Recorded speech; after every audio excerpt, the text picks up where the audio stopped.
Big pass வீட்டில் கமருதீன், பார்வதி, வினோத் சேர்ந்தாலே ஒரே கலகலப்பாக இருக்குங்க. பார்க்குறதுக்கு நல்ல என்டர்டைன்மெண்ட்டாக இருக்குது. யாருக்கெல்லாம் என்டர்டைன்மெண்ட்டாக இருக்குது, யாருக்கெல்லாம் கடுப்பாக இருக்குது அப்படிங்கிறத கமெண்ட்டில் சொல்லுங்கள்.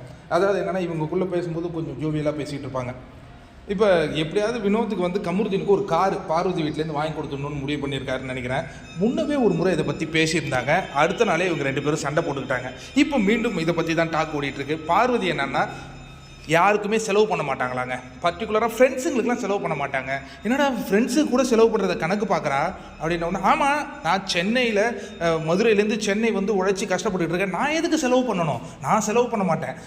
யாராவது கஷ்டப்படுறாங்கன்னா நான் கொடுப்பேனே தவிர்த்து சும்மா இந்த மாதிரி பார்ட்டி ஹீர்ட்டி அதுவும் இந்த ஆல்கஹாலுக்குலாம் நான் செலவே பண்ண மாட்டேன் அப்படின்னு பாரு சொல்கிறாங்க. உடனே வினோத், அதெல்லாம் ஃப்ரீயாக கொடுத்தா தானே எடுத்துவியா அப்படின்னு. யாரை பார்த்து சொல்கிறேன், அதெல்லாம் செலவே பண்ண மாட்டேன், அந்த மாதிரி பழக்கம்லாம் எனக்கு கிடையாது அப்படிங்கிற மாதிரி பேசிகிட்டு இருக்காங்க. கமருதீன் வந்து ஃப்ரெண்ட்ஸுக்கு கொஞ்சம் செலவு பண்ணுவாராம். இவங்க செலவு பண்ண மாட்டேன். சரி, அதெல்லாம் கூட நீ செலவு பண்ணுறதுலாம் இருக்க சேர்த்து வச்சிருக்கீல, கார் வாங்கி தருவியா அப்படின்னு. என்னடா எப்போ பார்த்தாலும் கார் வாங்கிது. அவங்க கார் வாங்கி கொடுத்தா கூட அதுக்கப்புறம் எல்லாம் வழக்கறிஞர்கள்டா கேஸை போட்டு கூட வாங்கிடுவாங்க. நமக்கு எதுவும் வேணாம் அப்படிங்கிற மாதிரி ஜாலியாக பேசிகிட்டு இருக்காங்க. பிக் பாஸ் வீட்டில் ஒரு ரிலீஃபாக இருக்குது பார்க்குறதுக்கு.